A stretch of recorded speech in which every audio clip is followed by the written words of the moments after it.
భీమవరం సభలో జగన్ రెడ్డి మాట్లాడుతూ, నాకైతే 2 ఆడపిల్లలు ఉన్నారు. మనంతా కూడా ఆలోచన చేయాలి. మనకు చెల్లెళ్ళు ఉన్నారు, మన ఇళ్లలో ఆడబిడ్డలు ఉన్నారు.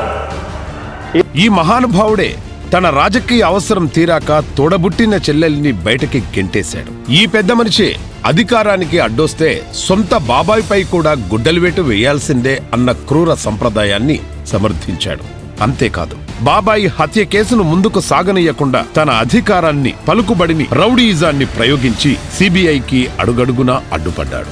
ఇప్పుడు తప్పుడు కేసులు, ఫిర్యాదులతో వ్యవస్థలను ఉపయోగించుకుని బాబాయి కూతురు వైఎస్ సునీత పైన, ఆమె భర్త పైన కేసులు విచారించిన సిబిఐ ఎస్పీ రామ్ సింగ్ పైన కేసులు పెట్టి ఆఘమేఘాలపైన ఛార్జిషీట్లు కూడా దాఖలు చేయించేశాడు. ఒక కూతురుగా తన తండ్రిని చంపిన వాళ్లను శిక్షించాలంటూ న్యాయ పోరాటం చేయడమే వైఎస్